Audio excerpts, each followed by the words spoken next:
마가복음 함께 읽은 말씀을 갖고 이 사람을 알지 못하노라라는 제목을 가지고 말씀을 살펴보려고 합니다. 우리는 지난 시간에 겟세마네 동산에서 잡히시고 불의한 재판을 받으시는 예수님의 모습을 살펴보았습니다.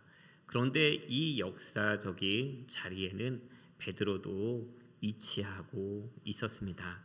그런데 67절 말씀을 보면 베드로는 가까이 가지는 않습니다.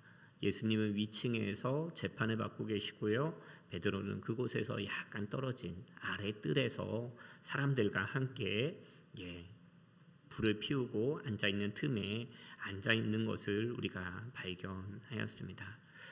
어땠을까요, 여러분? 따뜻한 그 불길이 베드로의 죄책감, 예수님을 버렸다는 그 죄책감을 잠시나마 물리쳐 주었을까요? 그런데 가슴 뜨끔한 일이 벌어집니다. 대제사장의 여종 하나가 와서 너도 나사렛 예수와 함께 있었도다라고 말한 것입니다. 베드로의 정체를 맞지 않은 것 같습니다. 아마도 불빛에 비친 베드로의 모습을 보고서 이렇게 질문하였을 것입니다. 요한복음에서는 이렇게 베드로에게 물었다고 합니다. 너도 이 사람 중에 제자 중 하나가 아니냐? 너도 이 사람의 제자 중 하나가 아니냐? 여기 재판받고 있는 예수라는 사람의 제자가 아니냐라고 묻고 있는 것이죠. 그런데 이 부분을 원어로 보면 꽤 흥미롭습니다. 너도 그 제자 중에 하나가 아니냐? 이것은 베드로가 예수님의 제자임을 확신해서 던지는 질문이 아닙니다. 마치 호기심 어린 질문이에요. 혹시 당신 저 예수님의 제자 아니야? 제자 중 한 사람 아니야? 라고 물어보는 것이죠. 하지만 베드로는 이 질문에 여지없이 무너져 예수님을 부인하고 맙니다. 베드로는 이렇게 대답하죠. 나는 내가 말하는 것이 무엇인지 알지도 못하고 깨닫지도 못하겠노라. 어린 여종이 하는 이 말에 뜨끔해가지고 놀라가지고 나는 도대체 당신이 무슨 얘기를 하는지 모르겠습니다 라고 황급히 이 난처한 상황을 빠져나가려고 합니다. 실제로 예수님에서 더 벗어난 출입문 쪽으로 베드로는 자리를 피하죠. 그런데 69절 말씀을 보면 다른 여종이 베드로를 보고 곁에 있는 사람들에게 이 사람은 예수님의 제자들 중 하나라고 말합니다. 여종이 그를 보고 곁에 서 있는 자들에게 다시 이르되 이 사람은 그 도당이라 하되. 베드로는 이번에도 겁을 먹었고 그 사실을 부인합니다. 베드로가 이것은 두 번째로 부인한 것이죠. 누가복음과 요한복음에는 베드로는 이렇게 대답하였다고 합니다. 나는 아니라. 나는 아니라고 부인하는 대답을 하였죠. 베드로의 이 대답은 로마 군병과 성전 수비대들이 들이닥쳐 예수님을 체포하려고 할 때 예수님께서 하신 말씀과 대조로 이릅니다.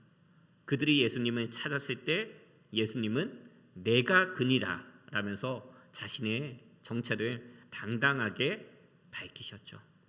예수님께서 너희가 찾고 있는 나사렛 예수가 바로 나다라는 사실을 당당히 밝히신 반면에 예수님을 위해서 죽겠다라고 장담하던 베드로는 여종의 호기심 어린 질문에서조차 나는 아니라 라고서 예수님을 부인하고 말았습니다. 예수님이 예고한 대로 사단은 베드로를 밀가부로 시험하였으며 베드로는 두려움에 빠진 나머지 너무나도 어이없이 너무나도 쉽게 예수님을 부인하고 말았던 것이죠. 그런데 이 두 번이 끝이 아닙니다. 우리가 잘 알다시피 한 번 더 남았죠. 70절 말씀을 보면 조금 후에 곁에 서 있는 사람들이 다시 베드로에게 말하되 너도 갈릴리 사람이니 참으로 그 도당이니라 라고 말한 것입니다. 이것은 첫 번째 두 번째와는 다릅니다. 상당히 좀 근거가 있고 확신에 찬 말입니다. 요한복음을 보면 대제사장의 종 하나가 내가 그 사람과 함께 동산에 있었던 것을 내가 보지 아니하였느냐라고 물었습니다. 그런데 이 말을 한 사람이 누구냐? 겟세마네 동산에서 베드로가 칼을 휘둘러 오른쪽 귀를 잘라버린 말고라는 사람이 있었죠. 그 말고라는 사람의 친척이었다는 것입니다. 지금 이 말을 하는 사람은 예수님을 잡기 위하여 겟세마네 동산에 함께 갔던 자들입니다. 자신의 친척인 말고의 귀가 잘려나가는 것을 보았고 그 길을 자른 사람 베드로의 얼굴을 확실히 보고 있었던 것이죠. 그는 강력한 어조로 베드로에게 그가 예수님의 제자임을 인정하라라고 요구합니다. 생각해보면 베드로는 아마도 입을 열자마자 나는 아니라 나는 도대체 네가 무슨 말을 하는지 알지 못하니라. 이 입을 열자마자 자신의 정체를 드러냈을 것입니다. 그의 억양이 그것을 말하고 있기 때문이죠. 그의 억양은 영락없는 갈릴리 말투였기 때문입니다. 마태복음 26장 73절 말씀을 보면 곁에 섰던 사람들이 베드로에게 너도 진실로 그 도당이다. 내 말소리가 너를 표명한다 하거늘. 그러니까 말투가 확실히 달랐다라는 것이죠. 갈릴리는 우리가 알다시피 가장 이스라엘의 북쪽에 있습니다. 그리고 예루살렘 한가운데 있죠. 확실히 베드로가 쓰는 말은 예루살렘에 있던 유다 사람들이 흔히 쓰던 말보다는 갈릴리 바로 위에 있던 시리아라는 이 나라의 말투와 아주 흡사했던 것 같습니다. 베드로는 그곳에 있던 사람들의 일원인 것처럼 자연스럽게 보이고 싶었지만 결국 그 말투 때문에 그 무리에 속하지 않은 사람이라는 것을 들키고 말았습니다. 거기에다 그는 딱 봐도 외지인 사람 같았어요. 외지 사람이 왜 이 대제사장의 뜰에 재판하는 이 장면에 있는지 설명할 수 없었던 것입니다. 그로 인해 주위에 있던 사람들은 베드로가 간저에서 재판을 받고 있는 이 예수님과 함께 있었던 갈릴리 사람이 분명하다라고 결론을 내린 것입니다. 너도 갈릴리 사람이니 참으로 그 도당이니라. 그런데 71절 말씀을 보십시오. 그러나 베드로가 저주하며 맹세하되 나는 너희가 말하는 이 사람을 알지 못하노라 하니라고 대답합니다. 분명 베드로에게는 견디기 힘든 상황이었어요. 만약 자신의 정체가 탄로나면 예수님을 3년간 따라다녔던 제자였다라는 사실이 탄로나면 그들은 베드로를 그냥 놔두지 않을 것입니다. 당장 대제사장에게 이 베드로를 끌고 갈 것입니다. 따라서 베드로는 온몸으로 예수님을 부인합니다. 나는 너희의 말하는 이 사람을 알지 못하노라. 여러분, 심지어 베드로가 예수님의 이름조차 언급하지 않는 것을 발견할 수 있습니다. 맹세까지 하면서 할 수 있는 한 가장 강력하게 예수님을 부인하고 있는 것입니다. 베드로의 저주는 단순한 맹세 이상의 말 이상입니다. 그는 사실상 이렇게 얘기하고 있는 것이에요. 만약 내가 하나님 앞에서 거짓말을 하고 있는 것이라면 지금 당장 하나님께서 나를 이 자리에 죽이셔도 된답니다 라고 말하고 있는 것입니다. 이것이 베드로의 세 번째 부인이었습니다. 정말로 순식간에 벌어진 일이었죠. 우리가 베드로의 대답을 한번 여러분 살펴보십시오. 베드로의 부인이 그 강도를 더해감을 우리가 알 수 있습니다. 첫 번째는 나는 내가 말하는 것이 무엇인지 알지도 못하고 깨닫지도 못하겠느라. 마치 질문을 못 알아듣는 척하고 있어요. 두 번째는 어떻게 합니까? 또 부인하더라. 세 번째는 어떻게 합니까? 저주하고 맹세하였다라고. 나는 이 사람을 알지 못하노라 라고 말하고 있는 것입니다. 그리고 그때 닭이 두 번 울었습니다. 72절 말씀입니다. 닭이 곧 두 번째 울더라. 이에 베드로가 예수께서 자기에게 하신 말씀 곧 닭이 두 번 울기 전에 내가 세 번 나를 부인하리라 하심이 기억되어 그 일을 생각하고 울었더라. 여러분, 그리 오래되지 않은 일이죠. 14장 방금 전에 있었던 일이었습니다. 6월천 만천 자리에서 베드로는 이렇게 얘기했어요. 주여, 내가 주와 함께 오게도 죽는 데에도 가기를 각오하였나이다. 이때 예수님께서 말씀하십니다. 베드로야, 내가 내게 말하노니 오늘 닭 울기 전에 세 번 나를 모른다고 부인하리라. 그리고 예수님의 그 말씀대로 정말로 닭이 울기 전에 세 번 예수님을 부인하였습니다.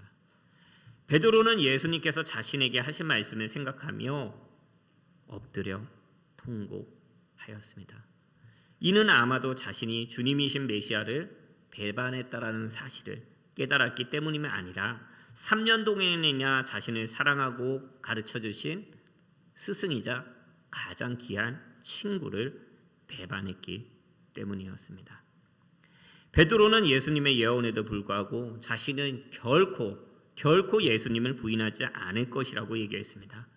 하지만 두려움이 물려오자 그는 그가 대담하게 장담하게 호언장담했던 모든 것을 외면해 버립니다. 불과 10시간, 한 12시간도 지나지 않은 시간이었어요.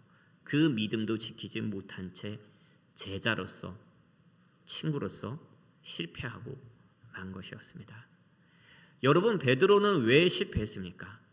베드로가 주님을 부인한 것은 그렇게 되리라는 주님의 경고를 진지하게 받아들이지 않고 흘려들은 결과이며, 또 하나는 기도로 대비하지 못한 결과입니다. 베드로는 자신만만하게 자신은 결코 예수님을 버리거나 떠나지 않겠다라고 장담했습니다. 다 버릴지라도, 여기 있는 제자들이 다 예수님을 두고 도망치더라도 나는 결코 그렇게 하지 않겠습니다. 자신의 힘을 너무나도 가신한 거죠. 하지만 주님의 경고보다 자신의 힘을 가신했을 때, 자신의 장담을 믿었을 때 결국 주님을 부인하는 사태까지 벌어지고 말았습니다. 나는 어떻습니까? 주님과 그 말씀은 신뢰하기보다 나의 결심과 의지와 능력을 믿고서 나는 이렇게 할 수 있습니다 라고 큰 소리 치지는 않습니까? 여러분, 하지만 본문은 우리에게 분명하게 보여줍니다. 우리의 의지와 우리의 결심은 작은 여종 앞에서도 두려움을 떨며 주님을 부인할 정도밖에 안 됩니다. 베드로를 보십시오. 종교 지도자가 아닙니다. 작은 여종의 말 한마디에 무너져 버렸습니다. 이렇게 주님이 우리를 붙잡아 주시지 않으면 우리는 어떤 큰 위기가 닥쳐와야지 넘어지는 존재가 아니에요. 지극히 작고 하찮은 유혹도 이겨내지 못하는 그런 연약한 존재입니다. 그렇기 때문에 겟세마네 동산에서 주님은 제자들에게 기도하라 라고 말씀하셨던 것이죠. 베드로가 다짐했던 거, 주님께 끝까지 충성하는 것은 어떤 말이나 충동적인 열심으로 되는 것이 아닙니다. 그것은 어떻게 가능합니까? 오직 기도로서 주님의 능력을 힘입을 때만 가능한 일입니다. 사도행전에 기록된 베드로를 보면 여러분, 달라진 것이 바로 그가 기도의 사람이 되었다라는 것입니다. 안진뱅이를 일으키는 사건을 봤을 때도 그는 정기적으로 기도하는 사람이 되어 있었다라는 것이죠.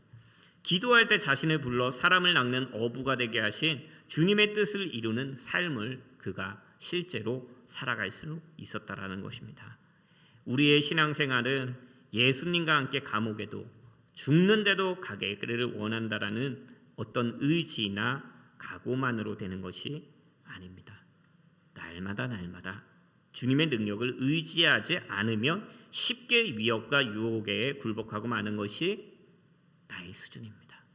부끄럽지만 우리의 믿음의 수준인 것입니다. 주님 앞에서 나의 연약함을 고백하며 나의 심지를 경고케 해주시기를, 지혜와 능력을 더하여 주시기를 기도하십시오. 변함없는 주님의 사랑과 그 뜻과 능력만을 신뢰하며 믿음 생활을 하십시오. 십자가에 못 박힌 예수님을 따라가는 제자들의 바른 자세는 넘치는 자신감이 있는 것이 아닙니다. 내 자신마다 부인하고 철저하게 예수님을 의존하는 것에 있습니다. 내 결심과 의지를 믿지 말고 더욱더 철저히 예수님을 의지하는 저와 여러분이 되기를 기도합니다. 다시 말씀으로 돌아갑니다. 베드로가 예수님을 세 번째 부인을 했을 때 예수님의 예언대로 닭이 울었다라고 합니다. 여러분, 이 닭 울음소리는 베드로를 돌이키려는 주님의 사랑의 소리입니다. 누가복음 22장 61절을 보면 이 닭이 울 때에 예수님께서 베드로에게 눈길을 주셨다라고 합니다. 주께서 돌이켜 베드로를 보시니 베드로가 주의 말씀 곧 오늘 닭 울기 전에 내가 3번 나를 부인하리라 하심이 생각나서 이 말씀을 보면 재판을 받으시는 예수님께서 부인하고 닭이 울 때에 고개를 돌려서 베드로를 보신 것이에요. 베드로와 눈이 마주친 것입니다. 여러분, 자신을 모른다고 3번 부인한 베드로를 바라보는 예수님의 눈빛은 과연 어떤 눈빛이었을까요? 비난의 눈빛, 경멸의 눈길이라고 우리는 생각할 수 없습니다. 신문을 받으시던 예수님은 자신을 3번씩이나 강력하게 부인하는 베드로를 아마도 안쓰러운 눈빛 혹은 사랑의 눈빛으로 바라보셨을 것입니다. 자신의 죽음이 선포되는 바로 그 순간까지도 이 연약한 제자의 형편을 돌아보시고 끝없는 연민의 정을 쏟아부으시는 것이죠. 밖에 나가서 심히 통곡하니라. 베드로는 사랑하는 예수님을 부인한 자신의 연약함, 그럼에도 불구하고 자신의 사랑의 눈빛으로 바라보시는 그 예수님의 사랑 때문에 나가서 심히 통곡하였다고 합니다. 그리고 이 통곡은 베드로를 회개로 이끕니다. 예수님이 하나님 앞에서 시인할 제자로 회복시킵니다. 나는 주님을 사랑한다고 하면서 환경과 상황을 못 이겨서 혹시 주님을 부인하거나 배신하지는 여러분 않습니까? 여러분은 본문이 그리고 있는 베드로의 모습, 예수님을 3번이나 부인한 베드로의 모습에 대해서 어떻게 생각하십니까? 누군가는 겁쟁이라고 말하겠죠. 어느 누군가는 나는 그러지 않을 것이다 라고 말할 것입니다. 그러나 솔직히 말하자면 우리는 모두 본문의 베드로와 같습니다. 여러분은 혹시 다음과 같은 시험을 당할 때 어떻게 하시겠습니까? 여러분이 홀로 적대적인 불신자들에게 둘러싸여 어떤 위협을 당한다고 생각해 보십시오. 혹은 그리스도에 대한 나의 믿음을 고백했을 때 내가 어떤 책망이나 형벌이나 혹은 더 나아가 순교의 가능성까지 있을 때에 어떻게 하시겠습니까? 이 나라에서는 그런 일이 없을 것이라고요. 그렇다면 예수님을 사랑하고 따르는 자라는 것이 밝혀지는 것이 난처한 상황이 있을 것입니다. 그럴 때 여러분들은 어떻게 하시겠습니까? 우리는 삶의 중요한 영역에서 그리스도가 주님이라는 것을 부인하거나 고난의 때에 나에게 신자라는 것의 정체성을 감추는 잘못을 우리 모두 범해 왔을 것입니다. 여러분이 예수님께서 신문을 받으시는 동안 베드로가 되어 뒤쪽에 서 있었다라고 생각해 보십시오. 내가 오랫동안 믿고 있었던, 따르고 있었던 메시아, 이 예수님께서 학대와 매질을 당하는 것을 지켜보고 있다라고 여러분 생각해 보십시오. 베드로는 당연히 당황했고 두려워했습니다. 그러나 다행스럽게도 오늘 이야기는 여기서 끝나지 않습니다. 앞서 얘기한 것처럼 72절에 기록된 베드로가 흘린 눈물은 참된 슬픔과 회개의 눈물입니다. 얼마 후에 갈릴리 바다에서 베드로는 예수님에 대한 그의 사랑을 다시 표현하죠. 예수님께서 물으시죠. 베드로야, 내가 나를 사랑하느냐? 3번이나 물으십니다. 그리고 베드로는 3번이나 주님에 대한 사랑을 고백하고 예수님은 그를 용서하셨습니다. 여러분, 제사함과 회복이 무엇을 의미하는지 아마도 성경 가운데 가장 잘 깨달은 사람이 있다면 그것은 베드로가 아니었을까 생각이 됩니다. 정말 수치스러운 경험이죠. 정말 부끄러운 경험입니다. 하지만 이 경험을 통하여 베드로는 자만하지 않고 겸손히 주님을 섬기는 지도자로 변화될 수 있었습니다. 자신처럼 핍박 가운데, 배교의 위협 가운데 연약하여 넘어져진 형제들을 버리지 아니하고 그들을 굳게 하며 일으켜 세울 수 있었습니다. 주님은 연약한 우리를 용납하십니다. 그러니까 나도 내 자신을 용납하고 다른 연약한 이를 용납하고 다시 주님을 의지하며 그 사랑에 기대어 나갈 수 있습니다. 교회의 목표는 주님을 따르는 데 실패한 사람을 죽이고 배제하는 것에 있지 않습니다. 그 연약한 자들을 회복시키는 것에 있습니다.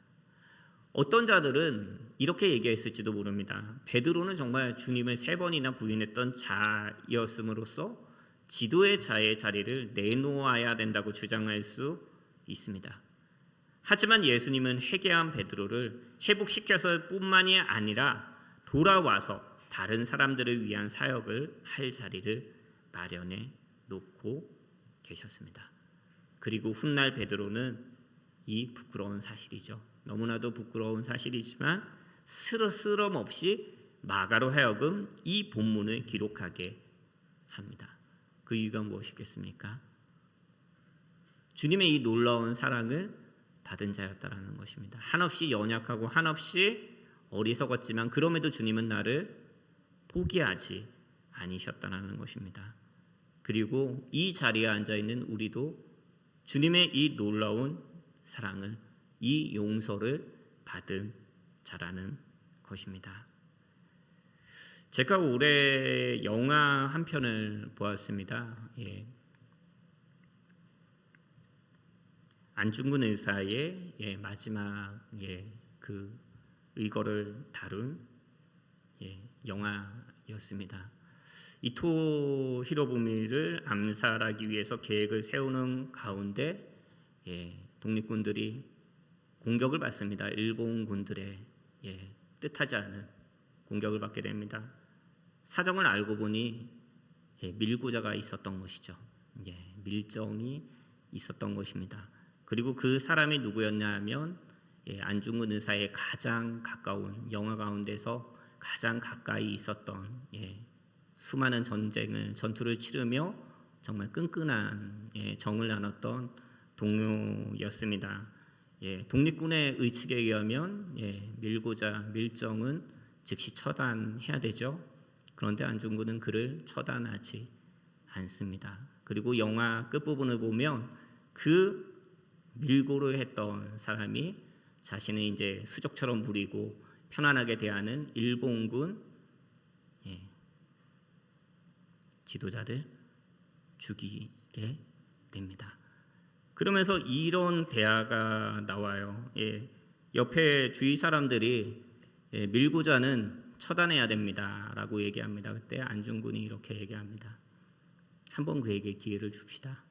그에게 회복할 기회를 줍시다. 그는 언젠가 우리를 위하여, 이 나라를 위하여 큰 일을 할 사람입니다 라는 것이 나옵니다. 그 용서가 그를 다시금 살아나게 하고 다시금 그런 일을 하게 되었다라고 생각을 합니다. 마가복음 14장을 전체적으로 한번 정리해 보도록 하겠습니다. 여러분, 마가복음 14장, 유대 지도자들의 불의한 심판 가운데서도, 그리고 오늘 가장 사랑하던 제자의 부인 속에서도 예수님께서는 묵묵히 자신의 길을 걸어가고 있는 것을 우리가 발견할 수 있습니다.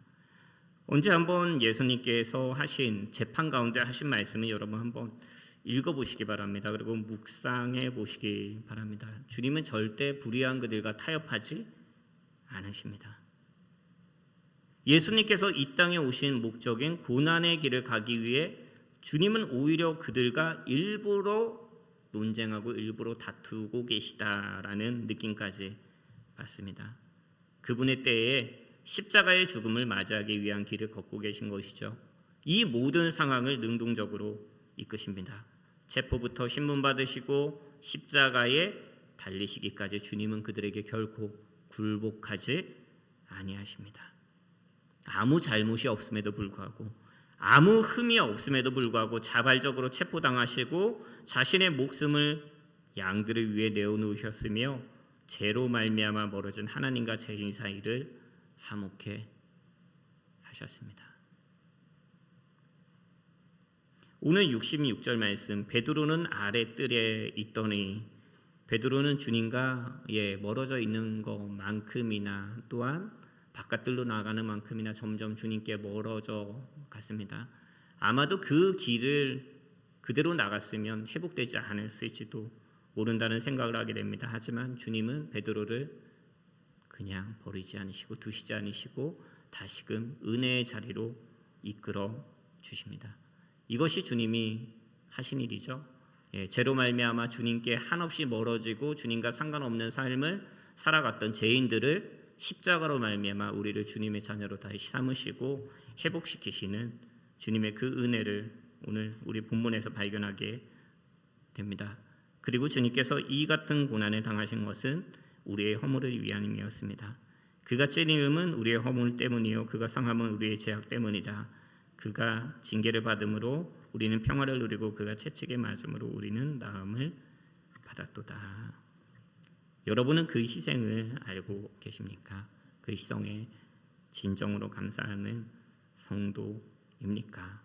오늘 본문 제목처럼 이 사람을 알지 못합니다. 어쩌면 우리는 바쁜 일상에 쫓겨가지고 이와 같은 고백을 했을지도 모릅니다. 주님과 아무런 상관없는 사람처럼 주님을 멀리 두는 그런 어리석은 일을 저질렀을지도 모르겠습니다. 그럼에도 주님은 우리를 은혜의 자리로 부르시며 우리를 기도의 자리로 불러 모으십니다. 주님께서 우리에 당하여서 향하신 희생, 진정 감사하며 우리가 주님을 더욱더욱 사랑할 수 있는 우리가 될 수 있기를 기도합니다. 찬송가 314장 함께 찬송하고 우리가 기도하도록 하겠습니다.